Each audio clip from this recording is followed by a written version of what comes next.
warahmatullahi wabarakatuh. Perkenalkan, nama saya Marsha Oktaviani Putri dari Fakultas Agama Islam Prodi Manajemen Pendidikan Islam kelas 1C. Di sini saya akan menjelaskan tentang hadis riwayah dan dirayah serta sejarah perkembangannya. Sebelum berbicara jauh mengenai apa itu hadis riwayah dan apa itu hadis dirayah, sebaiknya kita mengetahui dulu apa itu ilmu hadis, apa itu arti ilmu hadis secara bahasa maupun secara istilah. Ilmu hadis secara bahasa berasal dari dua kata, yaitu ilmu dan al-hadis. Ilmu berasal dari bahasa Arab, jamak dari kata al-ilm yang berarti ilmu-ilmu. Al-hadis yaitu sesuatu yang disandarkan kepada Nabi Muhammad SAW. Pengertian hadis secara istilah yaitu segala sesuatu yang berkaitan dengan hadis Nabi Muhammad SAW. Atau bisa dikatakan juga ilmu hadis adalah kaidah-kaidah yang mengetahui keadaan perawi dan marwi. Lalu, apa itu perawi dan apa itu marwi?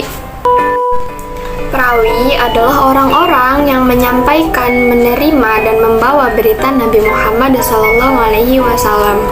Lalu, apa itu marwi? Marwi adalah redaksi atau berita yang diriwayatkan atau bisa disebut matan. Masuk ke pembagian ilmu hadis, yaitu ada ilmu hadis riwayah, juga ada ilmu hadis dirayah. Lalu, apa itu hadis riwayah? Ilmu hadis riwayah adalah ilmu yang mempelajari tentang periwayatan secara teliti dan berhati-hati bagi segala sesuatu yang disandarkan kepada Nabi Muhammad, baik berupa perkataan, perbuatan, persetujuan, dan sifat, serta segala sesuatu yang disandarkan kepada sahabat dan tabi'in. Lalu selanjutnya ada hadis dirayah. Hadis dirayah yaitu ilmu yang mempelajari tentang hakikat periwayatan, syarat-syaratnya, macam-macamnya, dan juga hukum-hukumnya. Juga menjelaskan tentang keadaan para perawi, syarat-syarat mereka, macam-macam periwayatan, dan hal-hal yang berkaitan dengannya. Atau bisa juga hadis dirayah ini hadis yang menjelaskan tentang syarat-syaratnya, macam-macamnya, dan hukum-hukumnya. Seperti misalnya contohnya syarat-syaratnya, metode apa yang digunakan seorang periwayat untuk meriwayatkan hadis tersebut, itu syarat-syaratnya. Yang kedua adalah macam-macamnya, apakah hadis tersebut bersambung atau tidak. Yang ketiga ini ada hukum-hukumnya, seperti misalnya hadis ini ditolak atau diterima. Masuk ke sejarah perkembangan hadis riwayah dan dirayah. Sejarah perkembangan yang pertama itu pada periode Nabi Muhammad SAW. Dan pada hadis riwayah ini ditandai dengan dilarangnya menulis hadis karena ditakutkan bercampur dengan Al-Quran. Dan yang kedua, dilarang atau tidaknya menulis hadis itu bersifat kondisional atau hanya pada situasi dan kondisi tertentu. Sedangkan pada hadis dirayah ini ditandai dengan adanya dasar-dasar ilmu hadis yang terdapat pada Quran Surat Al-Hujurat ayat 6 dan Quran Surat Al-Baqarah ayat 282. Periode selanjutnya itu ada pada periode sahabat.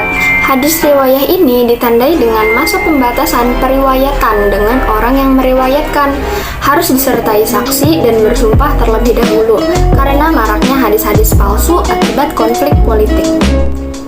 Nah, untuk hadis dirayah ini pada periode sahabat ditandai penyampaian secara lisan atau ucapan dan periwayat harus disertai sanad, sumpah, dan seorang saksi.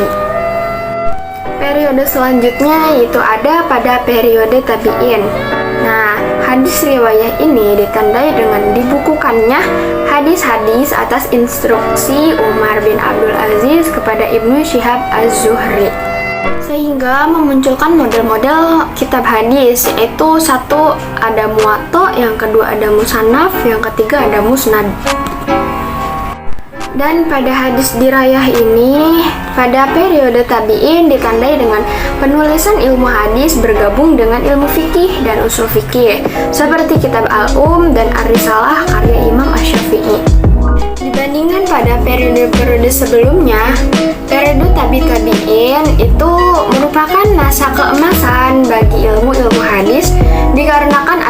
mengkodifikasi dan dipisahkannya hadis antara yang sahih dan yang tidak sahih. Dan pada ilmu hadis diroyah, pada periode tabi dan tabi'in itu ditandai dengan dipisahkannya ilmu-ilmu hadis tetapi belum menyatu dan munculnya kitab-kitab ilmu hadis. Dan yang terakhir itu ada periode setelah tabi dan tabi'in. Hadis riwayah ditandai dengan penulisan hadis secara sistematis.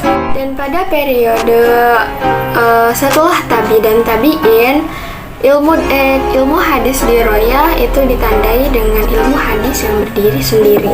Sekian penjelasan